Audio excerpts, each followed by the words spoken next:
whistling, they're calling out to any of the animals that we see out here on the reserve today.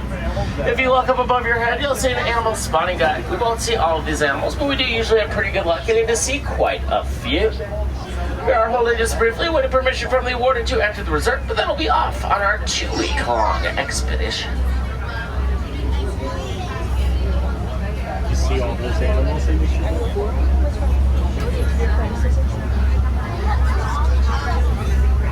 And the warden has given us the all clear, so we're going to get on our way.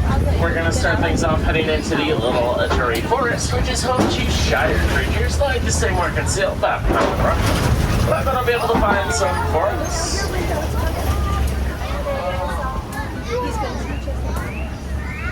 And as a matter of fact, starting things off up on this hill on our left are several bongo. Bongos are known as the ghosts of the forest due to rarely being seen.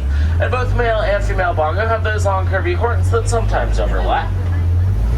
Also, out there on our right side, back behind that bush across the water, there is an okapi.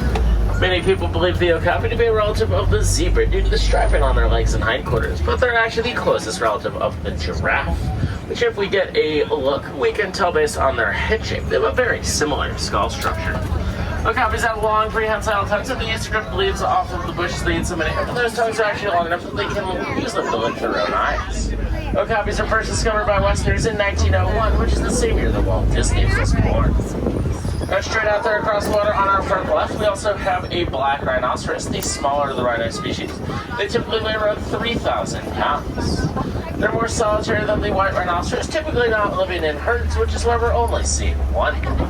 Unfortunately, due to poaching, there are only around 5,000 black rhinoceros remaining. They are commonly poached for their horns, which many people believe contain some sort of special material. But in reality, they're just made of keratin, which is the same thing that makes up fingernails and hair. Up on this hill, on our right, are several greater kudu. Greater kudu are the second largest antelope, standing around 55 inches at the shoulder, and we can tell that those are all female kudu from their lack of horns.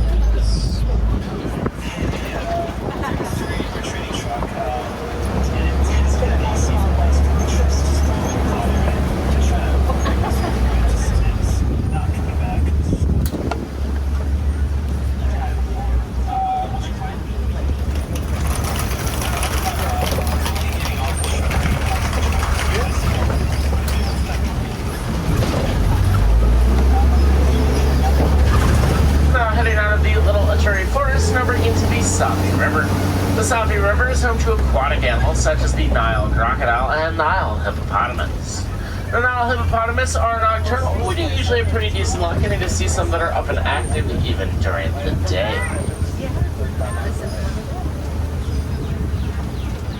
Straight out on our right, we do have a couple mostly submerged Nile hippopotamus. We're also going to have a pod of pink-backed pelicans out across the water on our front right. Pink-backed pelicans are the smallest of the pelican species. They're also the only pelicans that build nests in trees. And they're named for very faint pink oils secreted on their backs during mating season that's then spread throughout their feathers through preening, which is basically the bird equivalent of grooming. On our left side, we're going to have a much better look at several more Nile hippopotamus. When submerged, they're capable of staying under for up to 8 minutes on a single breath. They're unable to swim due to not being buoyant at all, so instead walk or bounce on the surface beneath the water. They do spend a vast majority of their time in the water, typically only coming on land to feed, as they are herbivores. They call it land to eat grass. They're actually considered to be the most dangerous animals of Africa due to being intensely territorial.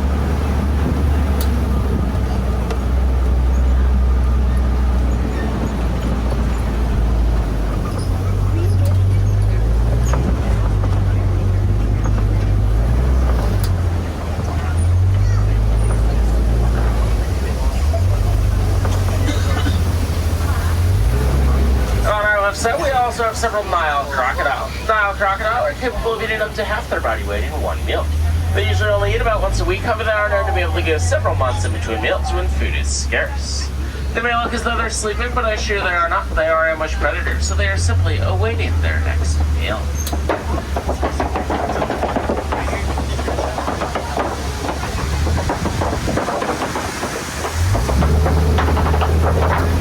Interesting facts about Nile crocodile is that both males and females will roll their eggs around in their mouths to help them hatch. Once they do hatch, females often carry their hatchets in their mouths to protect them from predators, at least until they get too big. And actually, one of their most common predators are other crocodiles. We're now beginning to leave the Safi River behind and starting to make our way over out onto the Savannah, which is the largest region of Harambe Wildlife Reserve. Off to our right is going to be a baobab tree. Baobab trees can live for over 1,000 years. They're sometimes known as upside-down trees due to being leafless for up to 9 months out of the year, which helps to conserve water and gives their branches a bit of a root-like appearance.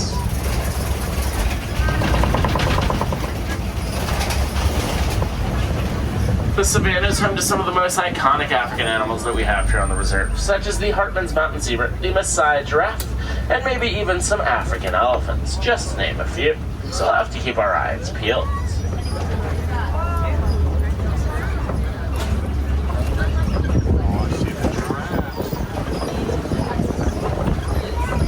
Starting things off on the savannah straight out on our right is an Ankoli cow, one of 2 domesticated animals here on the reserve. Those massive horns are going to be around 4 feet long, but aren't as heavy as you might expect. They're hollow unlike some other types of horns, and they're filled with a honeycomb-like substance that allows them to diffuse blood throughout those horns to thermoregulate, aka to keep cool. So those horns actually only account for about 1% of their body weight. They're otherwise known as Watusi cattle after the Watusi tribe, which first domesticated them, and they're commonly seen as signs of wealth by the farmers that raised them. Also on our right are several Maasai giraffe, which as you may know are the tallest animals in the world, sitting between 16 and 20 feet tall. A big part of that extreme height is their massively long neck, which despite being so long only contains 7 vertebrae, just like the neck of a human. I bet we'll have a closer look here soon.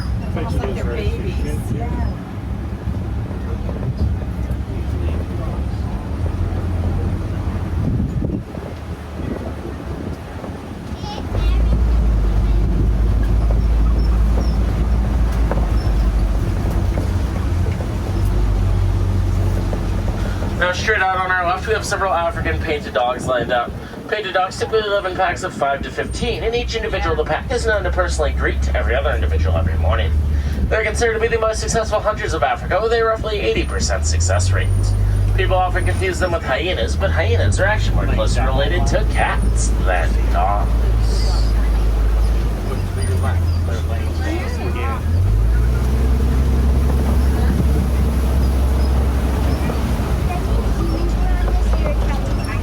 Straight out on our left is also a herd of sable antelope. Sable antelope are considered to be the most aggressive antelope species, and given a fight-or-flight situation, will typically choose to fight. For that reason, they're the icon of many African sports teams, as well as the icon of Harambe Wildlife Reserve. We also have a couple more Ankoli cows off to our left side, including a male. On both sides of the truck, we're also approaching some termite mounds. These mounds are made up primarily of termite dung and saliva. As they harden, they become as strong as concrete. The animals out here on the reserve will frequently use these mounds as scratching posts.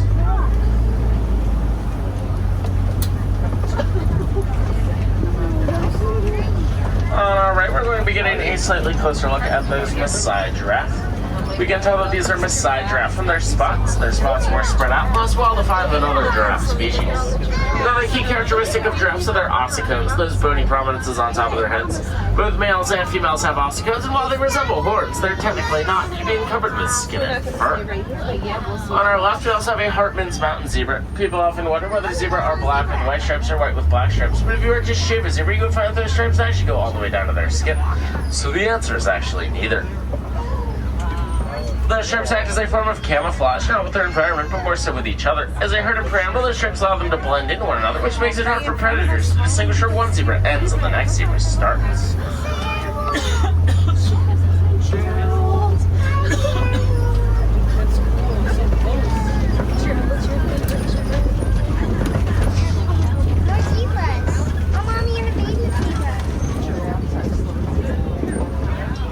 When giraffe babies are born, they fall around 6 feet and are then up and walking within their first 30 minutes of life.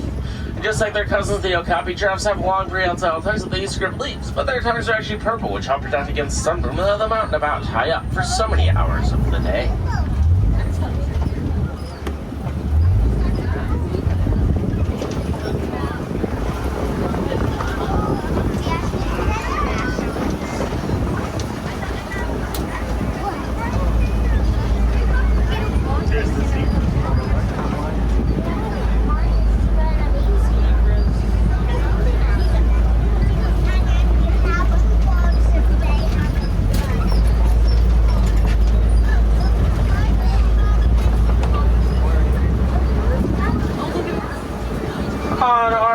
this right side are several eland, the world's largest antelope species. They're basically straight muscle, capable of jumping straight up in the air around 9 feet. Male eland will often scratch their horns around on the grass, collect leaves and foliage on those horns to form a sort of crown to attract mates during mating season.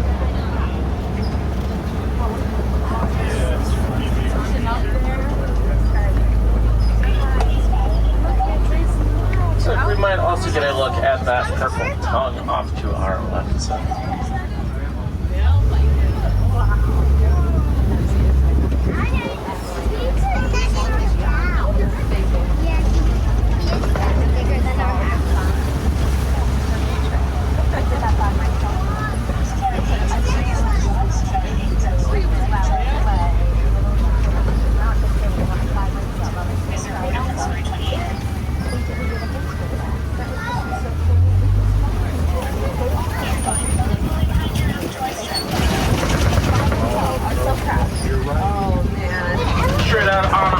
We have an African elephant. Both male and female African elephants have tusks, so we can't use that to determine which we're seeing. However, the fact that we only see one, in addition to its massive size, is a sign that that is likely a male, which I'll get back to momentarily. On our left, beneath these trees, we also have at least one mandrill, the world's largest monkey species. They have a max weight of around 100 pounds, and males are characterized by bright blue and red facial markings, which become brighter when excited.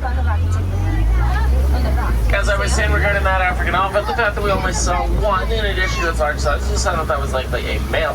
Females and their offspring will typically live in herds, while males are excluded and will go to live on their own, or very rarely in herds of other males, called bachelor herds. I do believe that that was our oldest and heaviest male. He is 40 years old and close to 13,000 pounds. Work of the Disney Conservation Fund has found that African elephants are actually extremely afraid of bees due to having very sensitive skin. So if an African elephant detects bees in an area, it will alert the other elephants that it's hurt, and after that point, they'll effectively permanently avoid that area.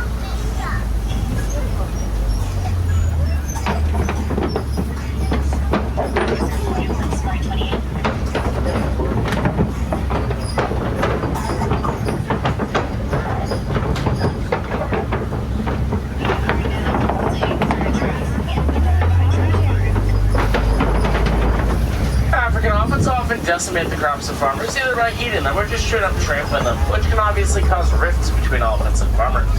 So researchers have determined that a good way of mitigating this is placing beehives on the fence lines of farmers. The elephants don't have to get stung to stay away, but just hear the sound of the bees and never come close. This is beneficial for the elephants as it prevents them from potentially being poached by angry farmers, and is mutually beneficial for the farmers as it provides an additional source of income in the form of the honey that the hives produce.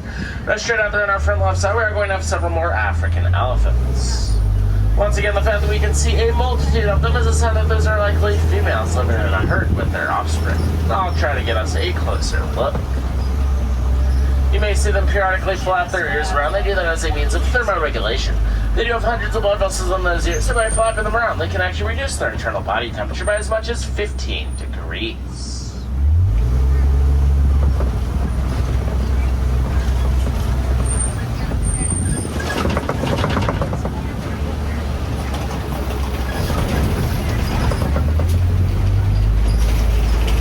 On both sides of the trunk, we're going to have several bit more baobab trees. Those massive trunks contain vast quantities of water.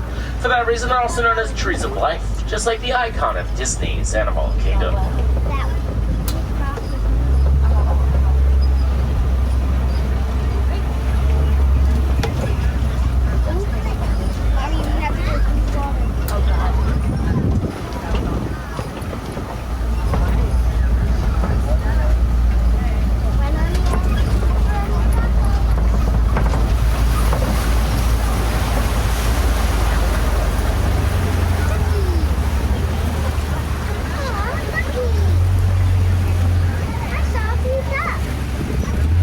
To our left side is a flock of greater flamingos, the lightest shade of pink of all flamingo species. When they're born, they're a light gray color, and mixed in on the island, they are really starting to look like the adults. We do have a couple roughly 9-month-old chicks, which can still be identified by their grayish heads, necks, and legs, as well as a black speckline at the base of their tails. Looking at their complete pink coloration around 1.5 years of age from the vast quantity of brine shrimp they consume, which are high in carotene. Some fun flamingo facts are that babies are called flamingolettes and flocks are called flamboyances.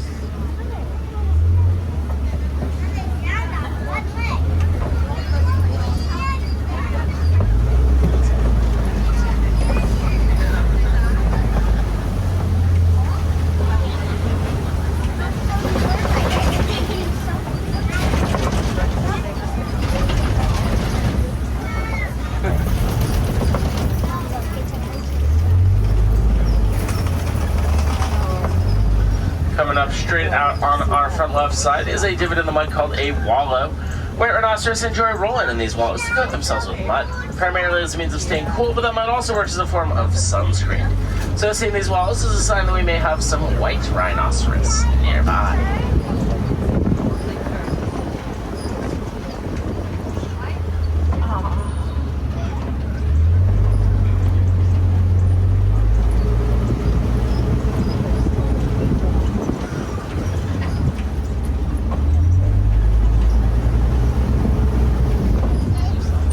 This hill on our right, back in the brush, we do have several white rhinoceros, the larger of the rhino species. They typically weigh around 5,000 pounds. They're more social than the black rhinoceros, typically living in herds of males, females, and their offspring, which I believe is what we're seeing.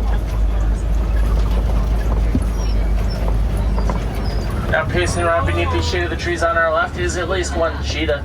Cheetahs are the fastest land mammal. They top speed of between 60 and 70 miles per hour.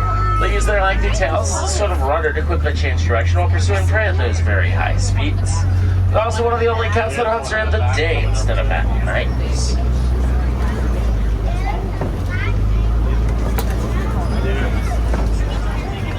Two cheetahs!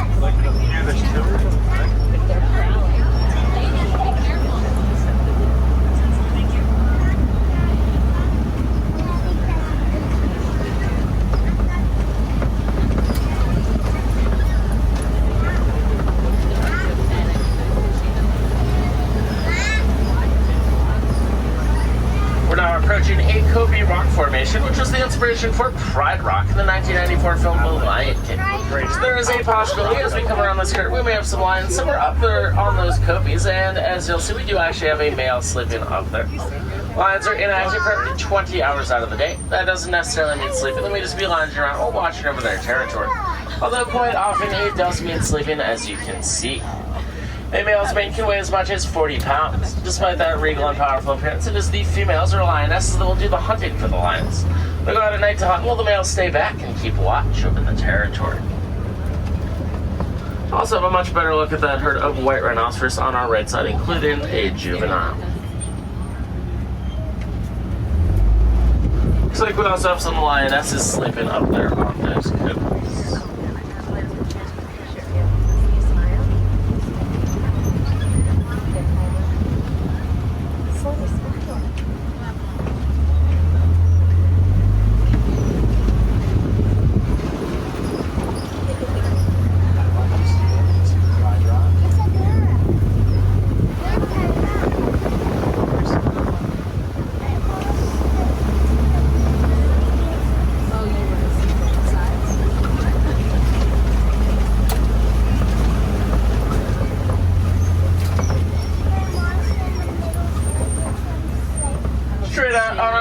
Behind that fallen tree, you'll see some tufts of warthog fur as well as some tusks poking up.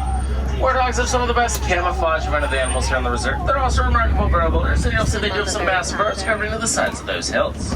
When threatened, they'll back themselves into those burrows, putting their roughly 5-inch tusks out to defend themselves.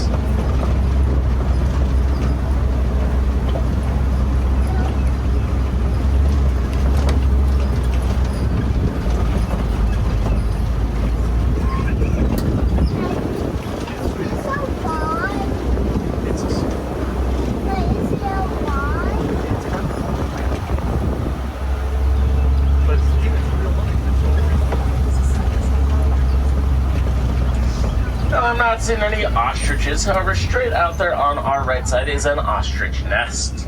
In addition to being the world's largest birds, also the world's largest eggs. Those eggs can weigh as much as 3 pounds, which is roughly equivalent to 2 dozen chicken eggs. They're actually sturdy enough that they can support the weight of a human standing on them without breaking. Now we're beginning to make our way off the reserve, but we do have one more stop.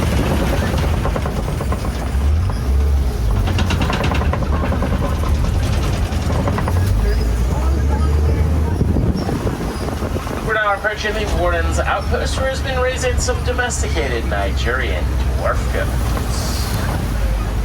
Nigerian dwarf goats are commonly raised for their milk, which is quite sweet and considered fairly valuable. You may notice that they have a bit of a pot-belly-like appearance. This is due to goats being a type of ruminant, meaning that they have segmented stomachs. So basically they have 4 stomachs inside those big bellies.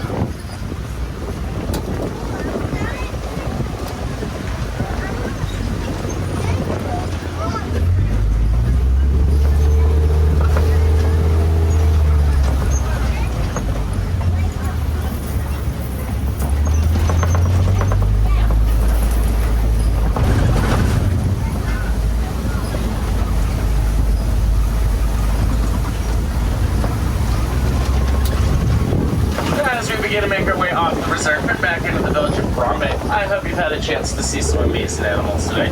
We definitely had a great view of that lion and lioness, as well as those Maasai giraffe and those white rhinoceros. If you're interested in seeing more animals during your time here at Disney's Animal Kingdom, I recommend stopping by Gorilla Falls Trail, which will be on the right as you exit Property Wildlife Reserve. Gorilla Falls Trail also have 2 gorillas, of course, as well as more hippos that you can view from underwater, in addition to naked morons, meerkats, and grumpy zebra. Over in Asia, Maharaja Jungle Trek, you can see water buffalo, flying foxes, Komodo dragons, and Sumatran tigers. Finally, if you take the Wildlife Express train over to Rafiki's Planet Watch, you can visit the Affection section and head into home to more of those Nigerian dwarf goods that we just saw. As we approach the station, I ask that you gather all your personal belongings but remain seated until we come to a full, complete stop at one of our station docks. If I've had any wilderness explorers traveling with us today, you've been riding aboard the Simba ones. Now here in Harambe, we don't like to say goodbyes, it's a bit too sad and final. Instead, we like to say to Kwaherini, which is Swahili for to go well. So I invite you all to Kwaherini and have a wonderful rest of your vacation.